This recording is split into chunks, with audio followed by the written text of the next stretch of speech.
Gloria de Fátima Betancourt, Elena Canfield,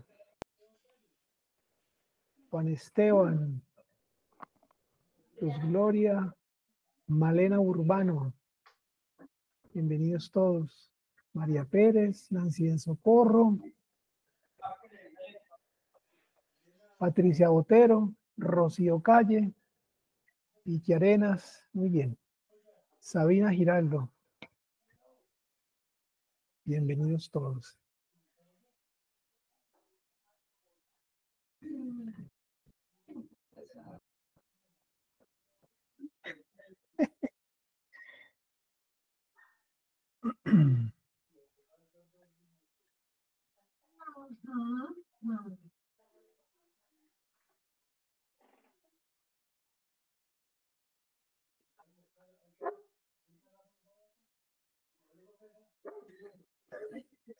Rosalvita, saluda pues. ¿Quieres?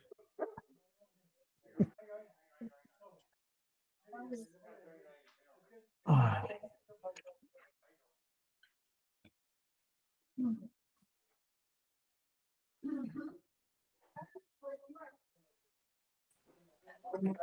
Buenas noches a todos. Ah, pero si está grandísimo Pedro Vaca. Buenas noches. Aquí con doña Magali. Buenas noches. Bueno. Y con Ángela. Magali Bella, abrazo. Pendiente de este interesante tema. Muy bien. Qué rico oírte, qué rico oírlos. Abrazos. Gracias, gracias. Padre Pedro, buenas noches.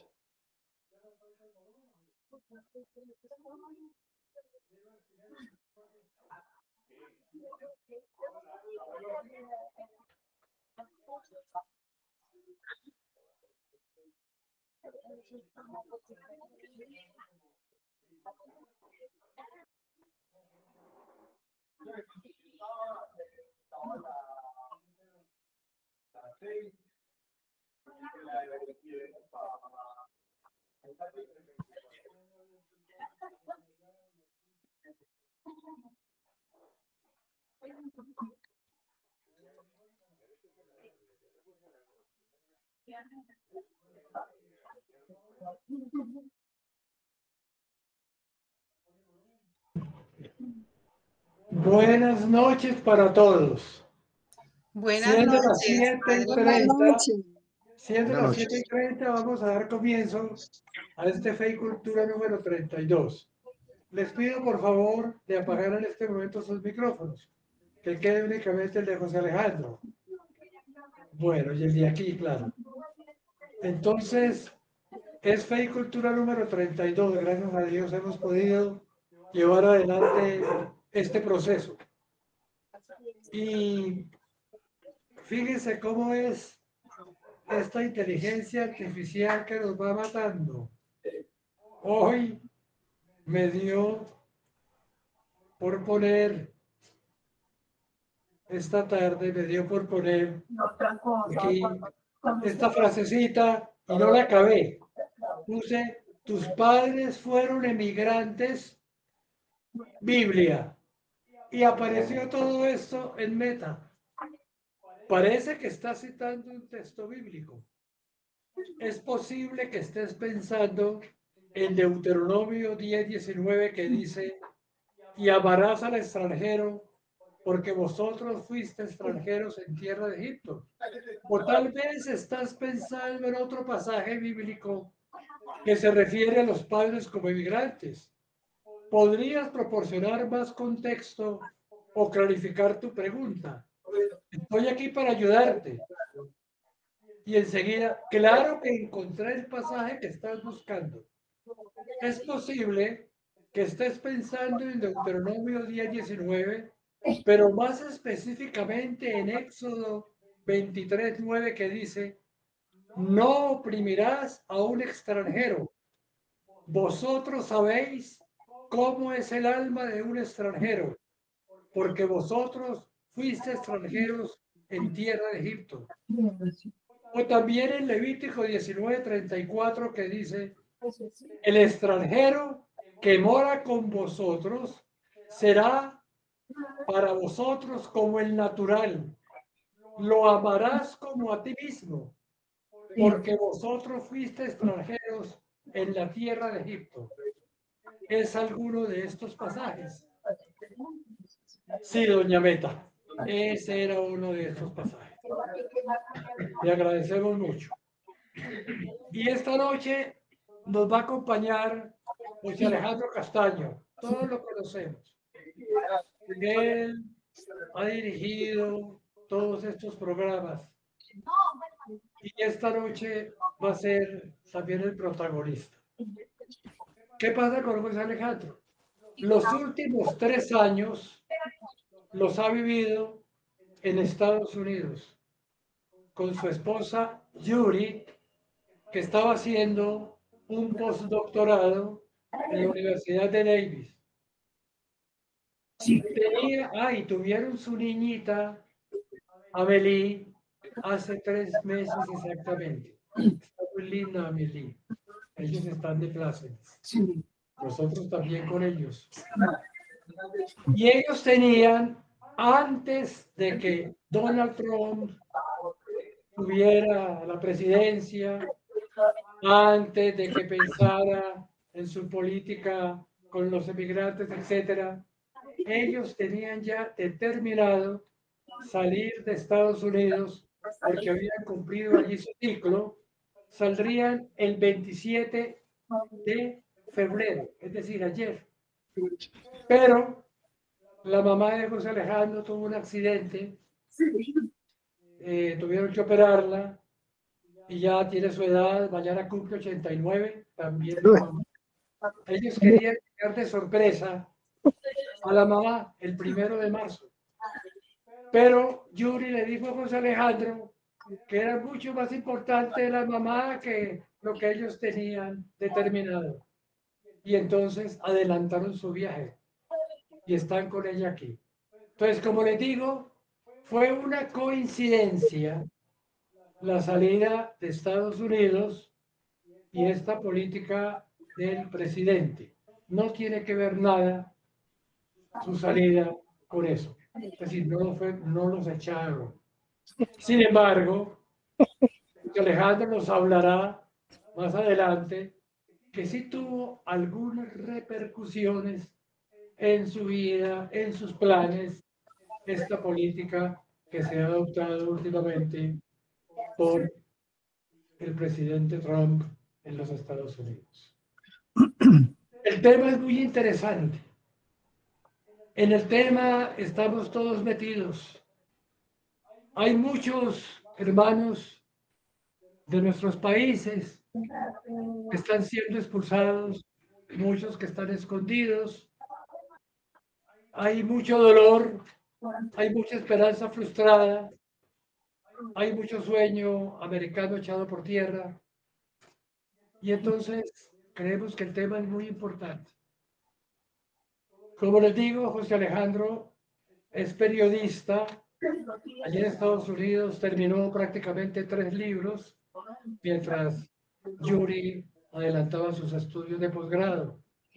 Y él estuvo en estos 3 años también viniendo a Colombia en distintas oportunidades, invitado para distintos eventos. Por ejemplo, él estuvo en la búsqueda de los niños en el Putumayo con el general Pedro Sánchez, que es ahora el ministro de Defensa.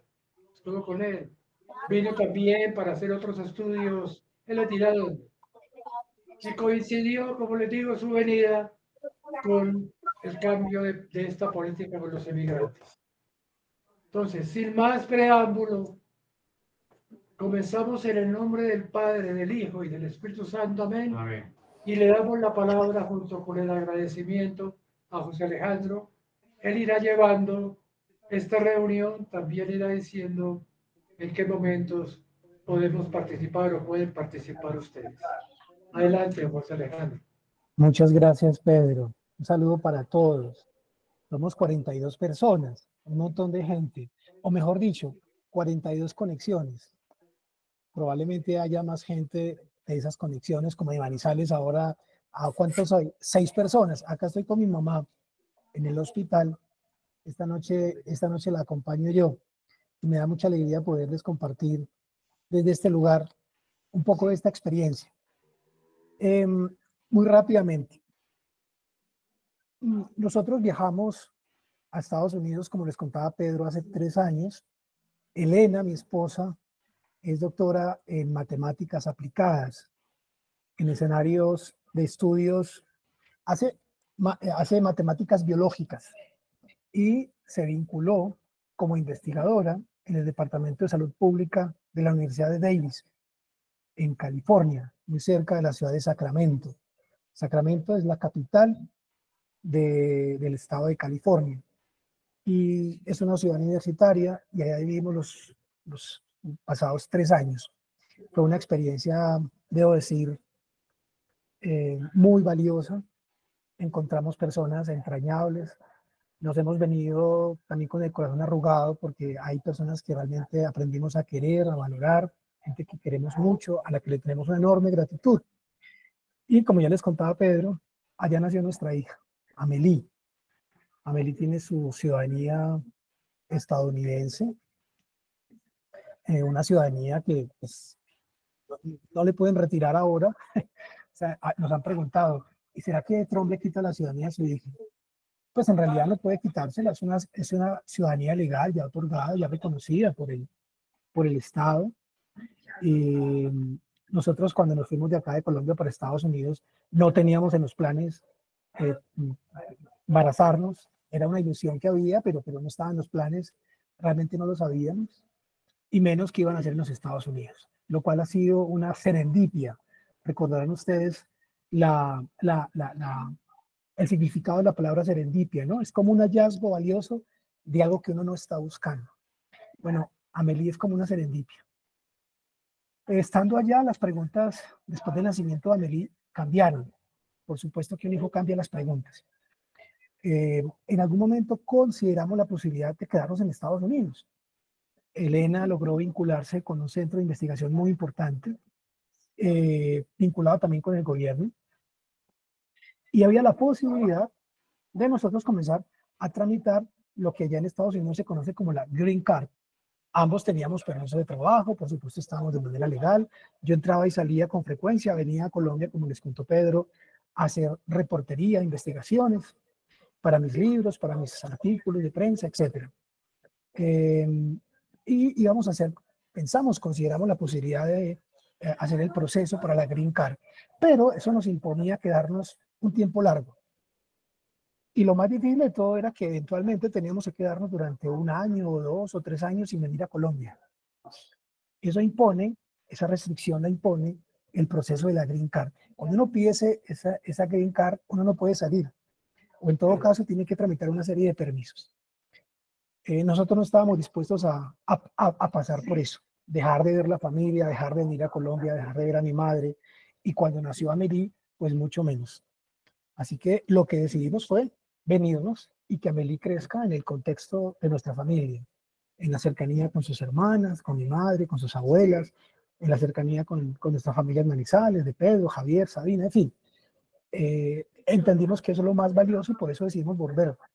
Pero en estos últimos meses fuimos testigos de todo lo que ha ocurrido, especialmente en California, que es un estado donde hay una gran presencia de migrantes latinoamericanos, pero especialmente de migrantes de origen mexicano. Y aquí quisiera muy rápidamente contarles algo que a nosotros en el colegio, cuando nos enseñaban clase de geografía e historia, por la razón que fuera, nunca nos lo contaron. Nosotros aprendimos en el colegio que México hacía parte de Centroamérica, que México era Centroamérica y que después de Centroamérica seguía Norteamérica. Hay una mentira ahí, una mentira interesada, una falacia. México pertenece a Norteamérica. Yo no sabía eso, porque nunca nos lo enseñaron. Esta experiencia en los Estados Unidos me obligó a volver sobre ciertas lecturas, a reflexionar sobre ciertas cosas, y me ha sorprendido descubrir con detalle algo que apenas yo sabía de oídas, pero que nunca había experimentado en detalle. Un porcentaje muy importante de los Estados Unidos, un porcentaje muy extenso en los Estados Unidos, hizo parte de México, de la nación mexicana, hasta mediados del siglo XIX, más o menos hasta 1853, 54, 55, por ahí, territorios muy amplios de lo que hoy es Estados Unidos pertenecían a México. 8 estados en concreto: Nevada, Utah, Arizona, Nuevo México, Colorado, Wyoming, Texas y California. Todos esos estados, que constituyen poco más del 40%, a ver, permítanme verifico el dato, 55%, más de la mitad de los Estados Unidos, más de la mitad de los Estados Unidos pertenecían a México hasta 1845, entre 1845 y 1848. Todo eso pertenecía a México. Y México lo perdió en unas guerras, no vamos a entrar en eso ahora, no tenemos tiempo para contar aquello, pero también por procesos de compra que hicieron los Estados Unidos, que se expandieron desde la costa este hasta la costa oeste. Hay una enorme presencia en estos estados que les acabo de enumerar, especialmente en California. Hay una enorme presencia de ciudadanos mexicanos o personas ciudadanas norteamericanas de origen mexicano. Se habla mucho español. En la costa oeste de los Estados Unidos hay muchos nombres en español. La capital del estado se llama Sacramento, fíjense. Pero está San Diego, pero están Los Ángeles, pero está San José. Todos esos nombres dan cuenta de la colonización española. No fueron colonizados por los ingleses, colonización española. Por eso se habla español y por eso los nombres son en español. La presencia española, perdón, la presencia latina es muy importante pues en esos estados. Un dato importante: California es el estado más rico de los Estados Unidos. California es el estado más rico, el país más rico del mundo. Si California fuera un país, sería la 6ª economía del planeta. La 6ª economía del mundo está en California. Hay muchísimo dinero. Es un estado muy singular, muy diferente en términos culturales, en términos sociales, muy diferente a lo que es, por ejemplo, Florida o los estados del este de los Estados Unidos. Ahí se han vivido procesos sociales muy interesantes. En ese estado se produce cerca del 40% de los cultivos agrícolas de los Estados Unidos. El 40% de la comida que se produce en Estados Unidos se produce en California. Y se produce en California porque tiene enormes extensiones de tierra, muy fructífera, muy rica en nutrientes. Hay enorme tradición de cultivos en ese lugar del país. ¿Qué se cultiva en California? Bueno, se cultivan muchas cosas. Se cultivan aguacates. Se importa mucho desde Estados Unidos, desde México, aguacate, pero se producen aguacates también. Se producen tomates, lechugas, hay muchas uvas, muchos viñedos, se producen fresas, almendras, nueces y en general verduras. ¿Quiénes trabajan la tierra en esas extensiones enormes? Nosotros vivíamos cerca del Valle Central, el Valle Central de California. Es la zona agrícola de Estados Unidos, la más importante, repito. ¿Quiénes iban a trabajar en esos predios, en esas grandes extensiones de cultivos? Bueno, ahí la mayoría son personas de origen mexicano y centroamericano. Hay salvadoreños, hay guatemaltecos, hay colombianos, no tantos. Los colombianos en general tienden a irse por la Florida. También hay colombianos, pero son más minoría, trabajando en estas extensiones agrícolas. Sobre todo hay mexicanos. ¿Qué ha pasado desde que Trump tomó el poder? Con esta persecución, que ha sido una persecución muy inflexible, dolorosa, dramática, arbitraria, que había ocurrido durante su primer gobierno, su primer mandato, ahora la ha intensificado. Han hecho lo que en Colombia llamábamos, recordarán ustedes la palabra, batidas.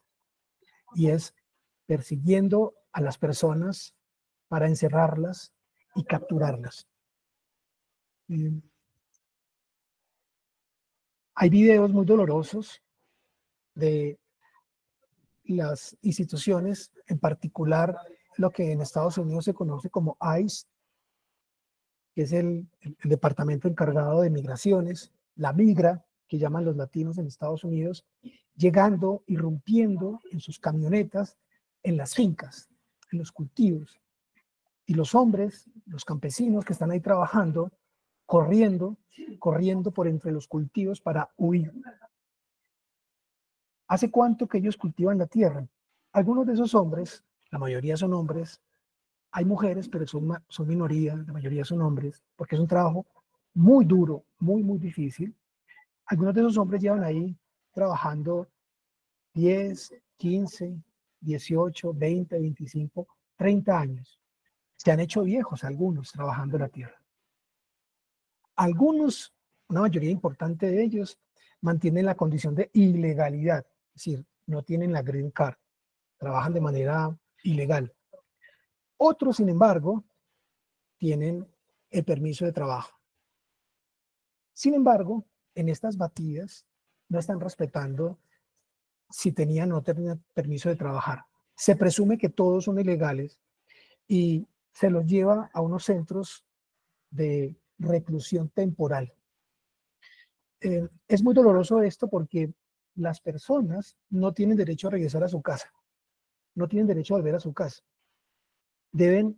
Pasan rápidamente a estos centros de control temporal, ahí se quedan aislados y comienzan a mirar caso por caso, pero la mayoría de ellos son deportados.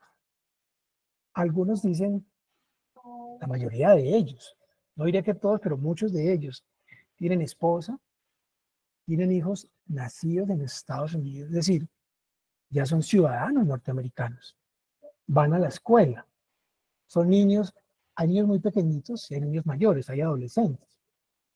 Ha habido casos de estos padres y madres a los que les niegan el derecho de volver a su casa para despedirse.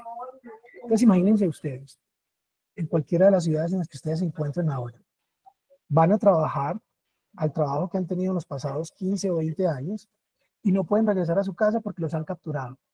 Los llevan a un centro de reclusión temporal y de ahí los sacan del país. ¿Cómo los sacan? En condiciones muy humillantes además. Trump, ustedes lo han visto por televisión, ha implementado una política muy humillante. A las personas las esposan de manos y de pies con grilletes que pasan por la cintura y están amarrados en manos y pies. Los montan a los aviones militares, a veces, en condiciones, pueden pasar días sin bañarse, sin tener contacto con sus familias, comiendo muy mal, cualquier cosa les dan, y los mandan como ganado para sus países. Las deportaciones suman miles. Nosotros en Davis, es una ciudad universitaria, es una ciudad de gente en general rica, es una ciudad de gente rica, una ciudad además muy costosa, porque todo está alrededor de la universidad y del mercado que presuponen los estudiantes extranjeros que van a estudiar allá. Incluso en Davis vimos operativos buscando migrantes. En los almacenes donde se va a mercar, se hacen operativos, se están haciendo operativos. Es decir, haga de cuenta que se meten al Éxito a buscar venezolanos. Claro, eso crea expectación, susto, desconcierto, la gente se esconde, incluso la gente que tiene su documentación. Yo tengo mi ID de California, mi ID está vigente, o sea que si a mí llegan a parar, pues yo muestro mi ID y no tengo ningún problema. Pero sin embargo, uno experimentaba una sensación de temor, de miedo. Calculen ustedes un padre de familia, una madre de familia, el temor en el que se encuentra. Recuerdo el episodio, y este es apenas uno de muchos otros, una mujer a la que detienen en la autopista, la obligan a detenerse, y ella comienza a llorar. Está muy angustiada. la tratan como criminales. Es decir, presumen que la señora es una criminal. Y la señora solo atina a decir, ya se la van a llevar. La señora dice que en el carro, ahí atrás está su hija, una niña de 4 años. La mujer les ruega a esos señores del control migratorio que por favor le permitan llevarse a su hija. Lo único que ella repite es, permítame llevarme a mi hija. Y lo que le responden estos sujetos, de forma muy déspota, muy violenta, es, su hija es ciudadana estadounidense, usted no puede llevársela. Entonces la señora está ahí en una situación muy complicada, porque dice, a mí échenme de este país, yo vivo aquí hace 14 años, pero tengo que llevar a mi hija. Bueno, esto no es ficción. Durante el primer gobierno de Trump, hay cifras y hay estudios que así lo avalan, lo confirman. Hubo familias desintegradas. Hubo casos de papás expulsados que nunca volvieron a su casa. Y en su casa quedaron niños, algunos menores de 10 años. Se quedaron esperando que el papá y la mamá regresaran y nunca regresaron. ¿Quién se hizo cargo de esos niños? Los vecinos, algún pariente. Los que fueron más afortunados tenían hermanos mayores y algún contexto de familia que pudo acogerlos y resguardarlos. Hay niños desaparecidos de los que no se tienen noticias después de que sus padres migraron los expulsaron hacia otros países. Bueno, eso es lo que está ocurriendo y es muy doloroso asistir a eso, ver aquello. Lo irónico de todo esto es que un sector muy importante de origen latinoamericano apoyaron, se sumaron, incluso en condición de ilegalidad, apoyaron la candidatura de Donald Trump, la campaña de Donald Trump. Yo recuerdo una canción que sacaron un grupo de Puerto Rico después de que durante la campaña, alguna persona de la campaña de Donald Trump se refirió de manera muy grotesca, muy vulgar, muy grosera, se refirió a Puerto Rico. Puerto Rico hace parte de los Estados Unidos en una condición especial, es un estado anexionado, pero lo cierto es que Puerto Rico recibe muy poco de lo que debería recibir. Pero en fin, en la campaña de Donald Trump se lo trató muy mal a Puerto Rico, se los trató como excremento que flota en el mar.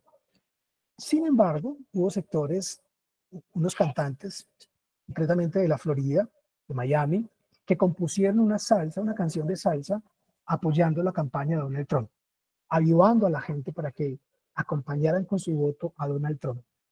Hay escenas memorables durante la campaña. Recuerdo un hombre, lo vi yo en televisión, en algún informe de elecciones, recuerdo haberlo visto, un hombre diciendo que en un inglés chapucero, en un inglés mal hablado, decía que había que apoyar a Trump.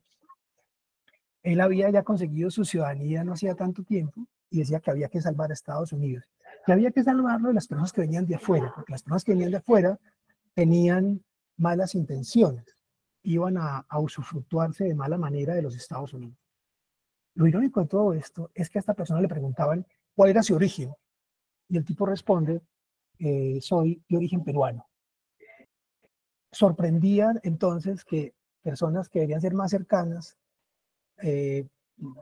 o mejor, más distantes y más críticas de la campaña de Donald Trump, terminaron por apoyarlo pensando que Donald Trump, pues, por ejemplo, iba a derrocar muy rápidamente, iba a invadir a Venezuela, iba a sacar al dictador venezolano Maduro. Eso no ha pasado y no va a pasar. Iba a acabar con la guerra en Ucrania. Ahora podemos hablar un poco de eso. Hoy ha habido un encuentro, hoy o ayer, un encuentro muy vergonzoso en la Casa Blanca, en el Salón Oval, entre el presidente Donald Trump y el presidente de Ucrania. Donald Trump asume una postura muy humillante al presidente de Ucrania. Si quieren, ahorita podemos hablar un poquito de eso. Había una idea con Donald Trump de que Donald Trump pues, iba a combatir a estos regímenes, concretamente al régimen venezolano, y muchos sectores de Venezuela, especialmente en la Florida, apoyaron la candidatura de Donald Trump. Hoy se han dado un palmo de narices. Yo vi informes periodísticos hasta la semana pasada de familias de origen latinoamericano lamentando haber apoyado la candidatura de Donald Trump y haber haber aupado a sus familiares más cercanos para que votaran en favor de Trump, porque ahora se sienten muy defraudados. Esa es la realidad actual. La realidad actual. Lo irónico de todo esto es que Donald Trump, este personaje tan singular, es hijo y nieto de migrantes. Antes de hablar de eso, quisiera mencionar lo siguiente. Donald Trump es el primer presidente de los Estados Unidos condenado por un juez. Condenado por un juez, perdón. Condenado por un juez. No le impusieron condena, pero, es decir, no le impusieron pena, pero está condenado. Es el primer presidente convicto en la historia de los Estados Unidos. El juez que lo investigó, Donald Trump pensó que no lo iban digamos, a sentenciar. El juez lo sentencia porque le parece muy importante la sentencia. Él fue condenado el año pasado.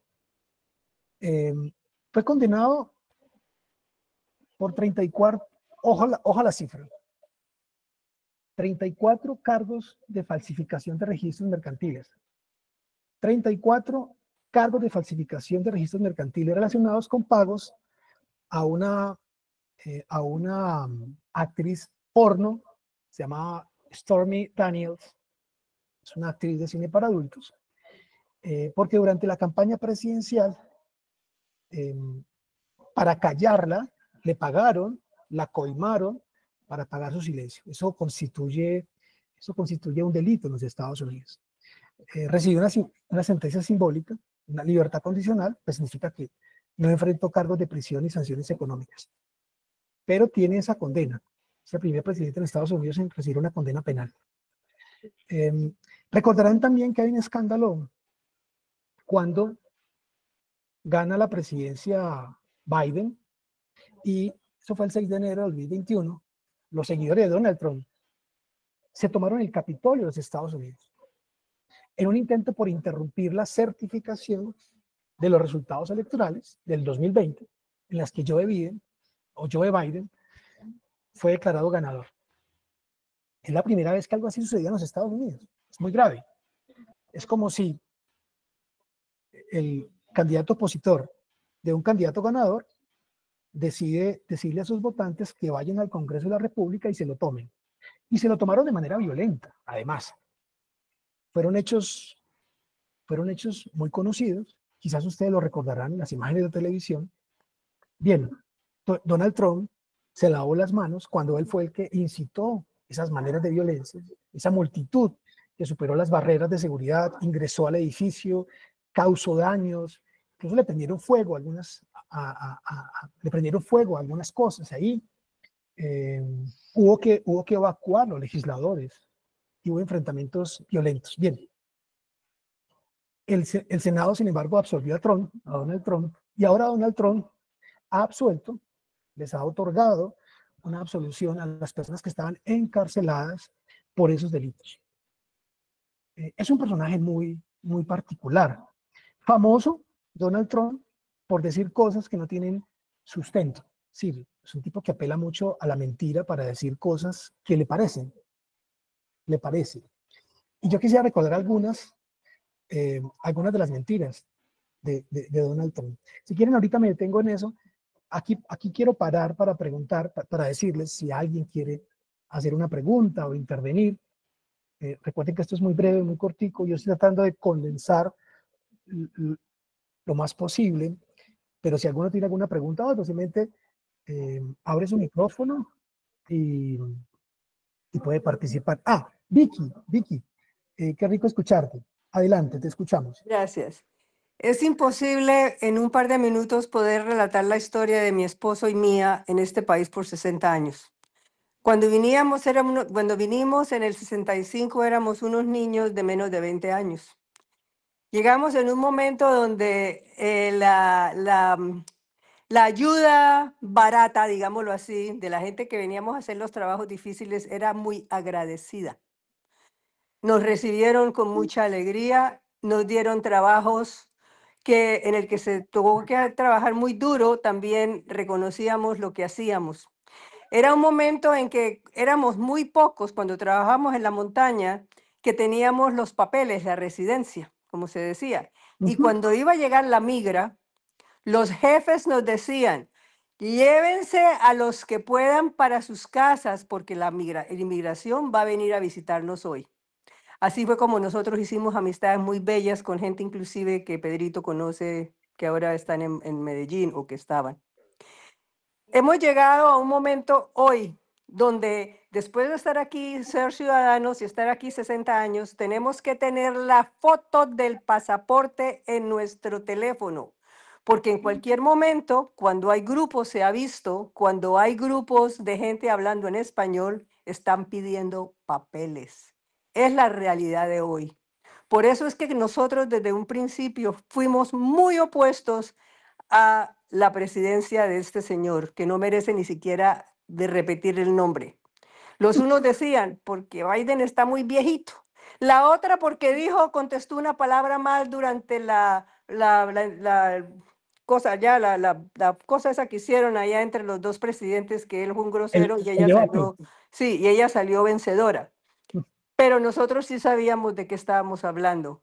La realidad es muy triste para todos estos inmigrantes que están tratando a ver qué van a poder hacer. Hay que orar por ellos. ¿Qué vayan a poder hacer? Les digo, familia, no creo que puedan hacer mucho. Están tratando, inclusive, él está tratando de quitarle la ciudadanía a los niños como la niña, como la tuya. No sé, eso irá a demorar un poquito, pero ya por orden ejecutiva, ya él puso la propuesta. Y desafortunadamente, el Congreso y el Senado ganó. Y le dicen a él que todo. Con esto me despido. Amén. Y oramos por los Estados Unidos. Lo que pasó hoy en televisión con el presidente de Ucrania fue una vergüenza total. Desafortunadamente, vamos a ver qué va a pasar de aquí en adelante, pero en las oraciones tenemos que tenernos a todos en este momento, en este país. Amén. Vicky, muchas gracias. Muchas gracias, Vicky. Bueno, así es. Lo que ha propuesto el señor Donald Trump es que, en principio, hay una ley en los Estados Unidos que le otorga la ciudadanía a todo nacido en los Estados Unidos. Toda persona que nazca en los Estados Unidos puede reclamar la nacionalidad. Lo que pretende ahora Donald Trump es que si ese niño que nace es de padres que están en estado de ilegalidad, no se le conceda la nacionalidad. En todo caso, si eso llega a aprobarse, que de momento no se ha aprobado, no tiene un valor retroactivo, tiene un valor a partir del momento en que se promulgue esa nueva disposición. Pero acá entre nos, que no me escuchen muy duro, a mí francamente no, me preocupa mucho viendo la realidad de la vida, ¿no? Viendo la realidad de las cosas. De todas maneras es muy preocupante lo que sucede con estas personas.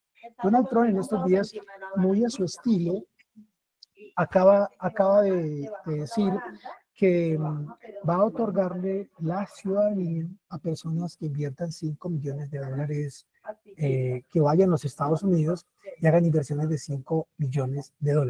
Una tarjeta Gold, muy al estilo de Donald Trump, y algunos han propuesto incluso que esa tarjeta Gold, que es el color que le gusta a él, el color dorado, el color de su cabello, lleve el nombre de tarjeta Donald Trump. Dice que él va a hacer una cosa maravillosa, personas que puedan ir a los Estados Unidos a invertir $5 millones. Esa es gente que sí merece vivir en los Estados Unidos. Eso, en teoría política, tiene un nombre, se llama plutocracia. Es el gobierno de los ricos para los ricos.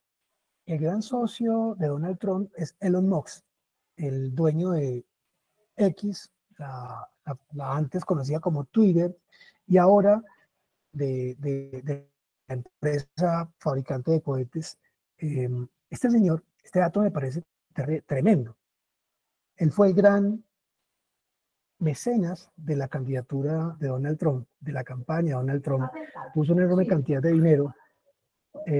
Este señor, según datos, en apenas 4 semanas déjenme mirar el dato, en poco más de 7 40 semanas, 40 días hoy. imagínate, ha duplicado el índice de riqueza. Sí, la fortuna de Elon Musk en solamente 40 días ha duplicado la fortuna. Calculen ustedes de lo que se ha beneficiado este señor en tan poco tiempo. O sea que claramente se trata de un beneficio que le otorga Donald Trump, que además lo ha nombrado al frente de unas decisiones en las que él no tiene por qué tomar partido. Hay un sector en los Estados Unidos cada vez más creciente que se pregunta por qué una persona que no fue elegida a través del voto está tomando decisiones, por ejemplo, con el recorte de organismos, con el despido de personal, porque una persona que no es funcionario, sino una persona que aportó dinero a la campaña, está al frente de la decisión de asuntos tan delicados como es. ¿Como cuáles? Para mencionar apenas uno. Que Estados Unidos se salga como miembro de la Organización Mundial de la Salud. Han decidido, dice Donald Trump, que ese organismo le quita mucha plata a los Estados Unidos, defiende una serie de políticas de asistencia humanitaria y que eso no le corresponde asumirlo a los Estados Unidos. Con esa noticia nos encontramos, y también les voy a compartir esto, para que ustedes vean un poco dónde en lo real esto afecta a las personas. Yuri Elena pasó un largo proceso de selección de personal para hacerse a una plaza como asesora de la Organización Panamericana de la Salud. Es un cargo importante en un organismo multilateral importante. Era como el final de un largo proceso formativo, académico, profesional, etc. Y a partir de la decisión de Donald Trump de sacar a Estados Unidos de la Organización Mundial de la Salud, eso tiene una repercusión directa en la OPS, razón por la cual ese nombramiento de Elena está congelado. De momento está congelado. Nosotros en Casa Macondo habíamos logrado ganar una promoción para una investigación de más de 2 años, una investigación muy importante en Colombia.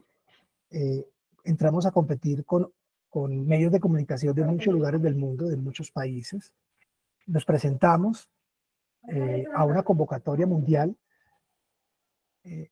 y nos ganamos esa convocatoria, una convocatoria que entrega el Congreso de los Estados Unidos a través de un organismo que depende del Congreso de los Estados Unidos. Bueno,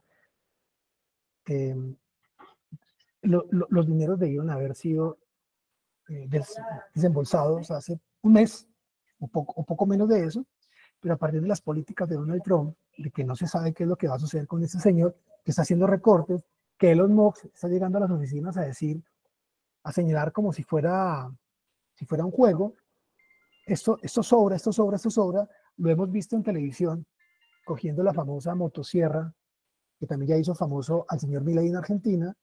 La idea es recortar y recortar y recortar y recortar y hacer muy pequeñito el Estado, Y ahí donde el Estado desaparece, entra la empresa privada a administrar y a hacer negocio. Entonces, todo esto derivado que nosotros en Casa Macondo, desafortunadamente, en este momento no sepamos qué va a pasar con esos recursos que teníamos ya ganados en franca lid a través de una presentación de un proyecto periodístico muy ambicioso.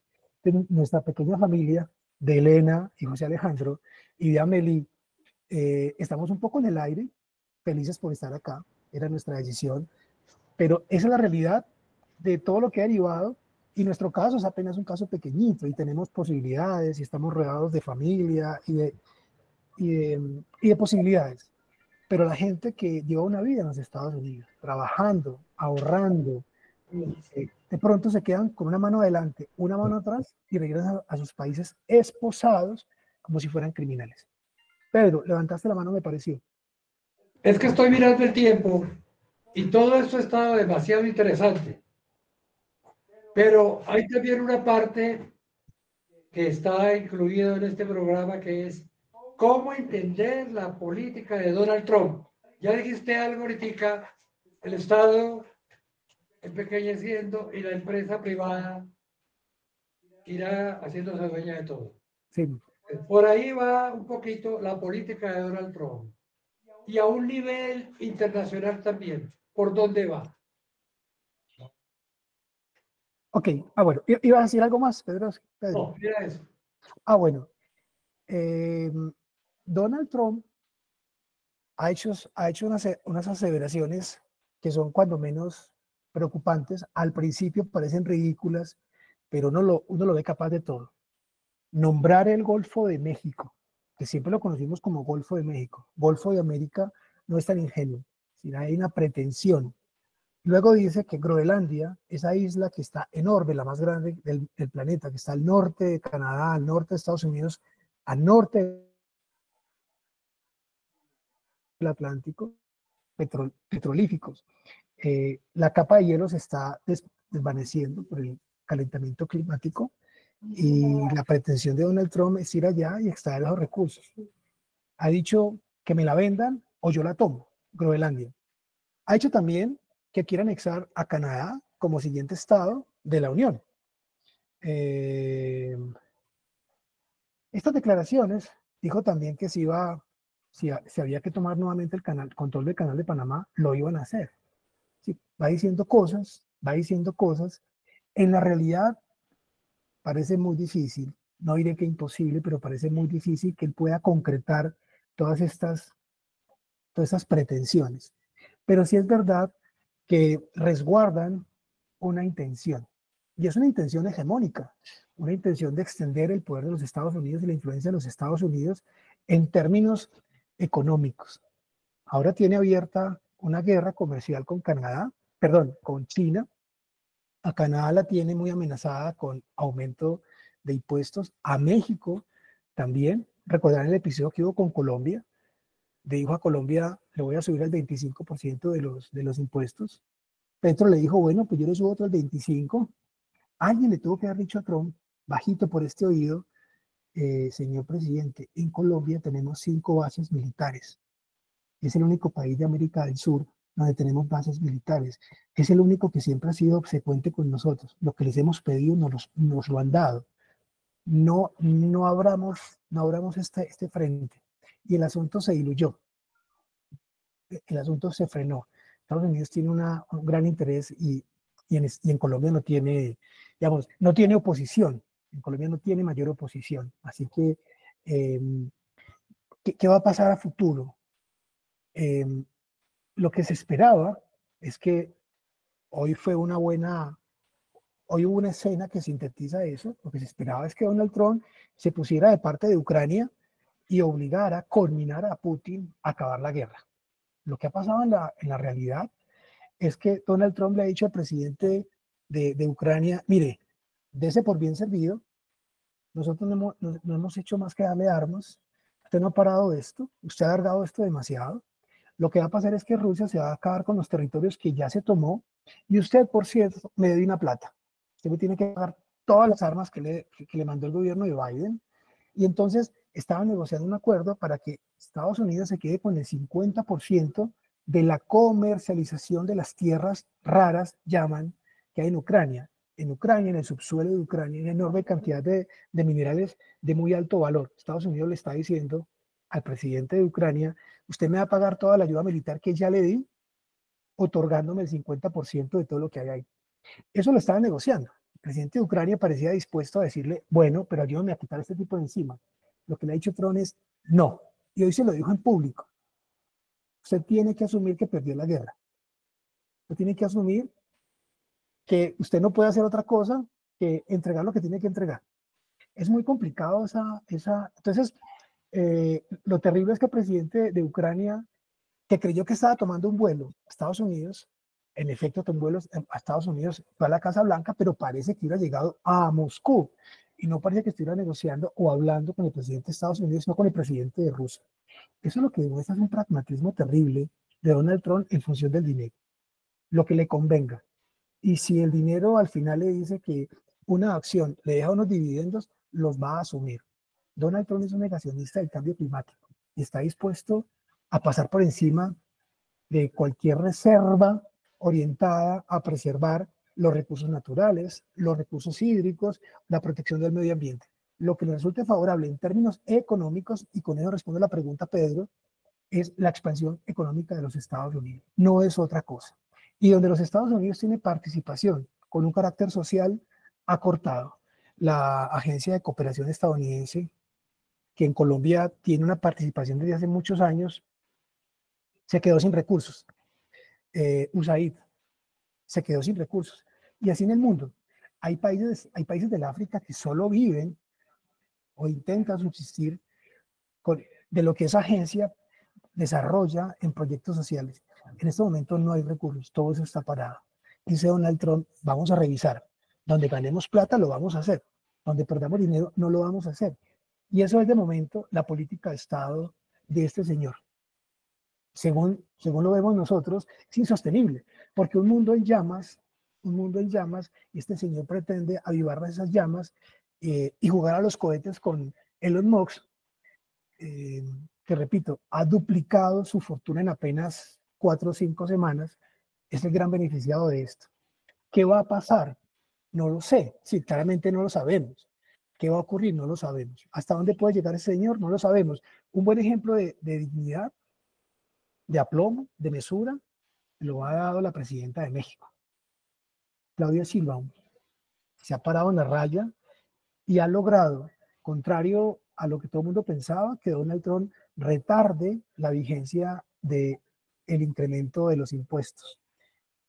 Y le ha dicho a Trump que capture a los criminales que negocian el fentanilo allá en California.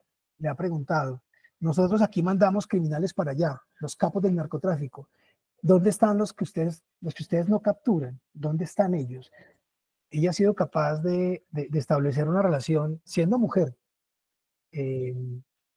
La primera presidenta mujer de México, de un aplomo, de un carácter y una valentía y una dignidad y un aplomo que de momento tiene frenado la imposición de esos aranceles con los que Donald Trump la amenazó o amenazó al gobierno de México al comienzo de su gobierno. Y así van las cosas, contado muy a trompicones, Pedro.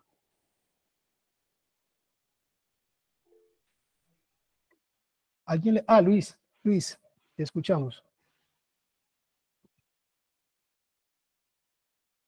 Abre el micrófono, Luis, para que te podamos escuchar. José Alejandro, muy contento de poder oír la narración que tú has hecho, pues es verdadera.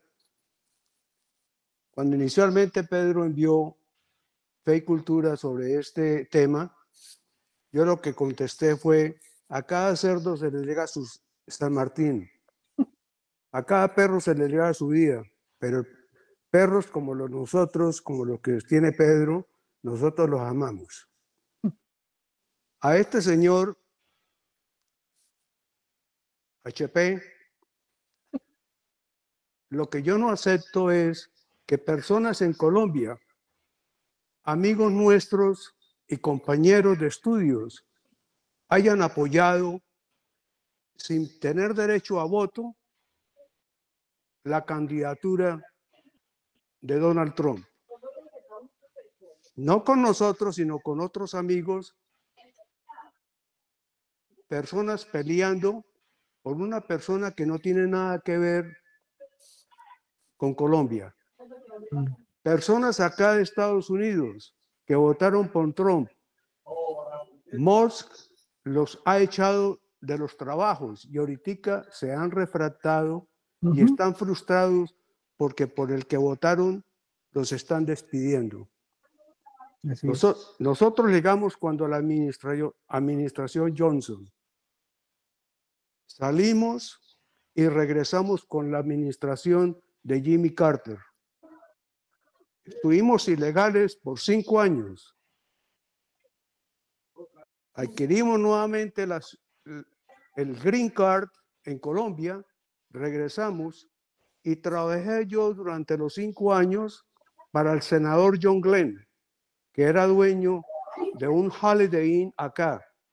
Y yo llegué a ser gerente de bebidas y comidas y Vicky llegó a ser directora de convenciones y de catering del Hyatt Orlando. Esos son los tiempos de nosotros. Eso es lo que fue realmente la democracia. Lo que estamos viviendo actualmente es una desgracia. Es una dictadura y esperamos de que tarde o temprano esto se acabe. Gracias. Gracias, Luis. Esperemos eso. Quiero terminar contándoles esto. Como las zonas de cultivo en California están despobladas de trabajadores, yo les cuento, estuve en algún pueblo de esos perdidos por allá, esas personas viven muy mal, esos trabajadores viven mal, en pueblos muy, muy polvorientos, en condiciones muy difíciles y trabajan durante 12, 13, 14 horas. En el invierno, en condiciones muy difíciles, en el verano, en condiciones muy difíciles, pero están acostumbrados a trabajar la tierra. Pero además lo hacen convencidos de que ese dinero que ganan, pues al final es para que su familia viva mejor y mandan mucho dinero como mandan todos los extranjeros que están en Estados Unidos a Colombia. Colombia es un país que se beneficia mucho de la entrega, del ingreso de divisas de gente que está trabajando en Estados Unidos. Bueno, ¿qué pasa hoy? Hoy esos campos están despoblados de trabajadores y los propietarios de la tierra, de los cultivos estadounidenses, se están preguntando, señor Donald Trump, ¿quién va a recoger la cosecha? Porque los norteamericanos aquí no vienen a trabajar. Primero, no conocen de este trabajo, no están dispuestos a trabajar en estas condiciones que son difíciles. ¿Qué va a pasar con el abastecimiento agrícola si estos campos no hay quien los trabaje? $8 pagan la hora, que para nosotros es muy buena plata, o comparado con lo que ganan en nuestros países es muy dinero, pero para un gringo promedio eso no es dinero, eso no es plata. Y nadie va a ir allá a romperse el lomo, a trabajar durante 8, 9, 10, 11, 12 horas bajo el sol, recogiendo frutas o sembrando semillas o desinfectando, etcétera, etcétera, las labores del campo. Hoy la gran pregunta es, ¿quién va a trabajar la tierra? Si los que trabajaban la tierra están escondidos o deportados. Es la pregunta. Pedro, ¿cuánto tiempo nos queda? Ya, estamos sobre el tiempo. Ya. Gracias, José Alejandro. La experiencia tuya es muy interesante. Aquí no hemos hablado teorías. También la experiencia que pudieron comunicarnos mis hermanos allí. Sí. Agradecer lo siguiente, que estás tú con tu mamá, la enfermita. Tuvieron que operarla 2 veces.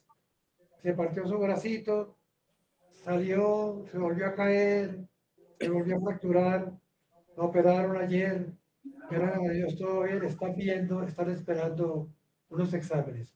Ella cumple años mañana. Quizás vamos a terminar esta celebración cantando en el cumpleaños a ella lo va a oír. Pero antes, acordémonos, estamos en Fe y Cultura, acordémonos que nuestro Dios oye el grito del pobre y que nosotros también tenemos que ser voz de los que no tienen voz, que tomemos conciencia, que nos metamos en los zapatos del otro, que seamos también su voz y que ofrezcamos también nuestras oraciones a Dios. El grito del pobre, que lo vuelva a oír, como oyó el grito del pueblo, ¿no? En Egipto, en la esclavitud.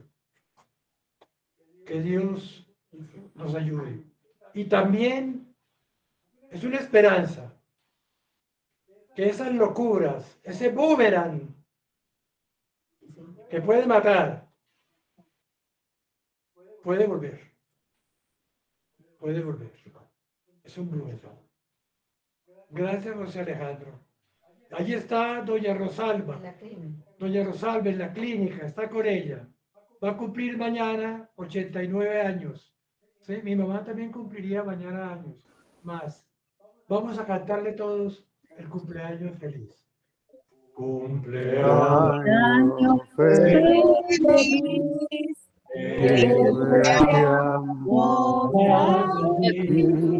Cumpleaños feliz. Es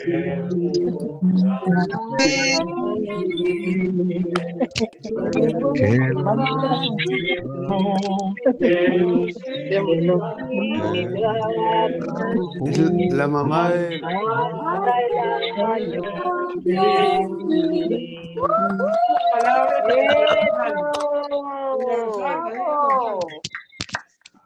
Que nos diga algo, doña Rosalba.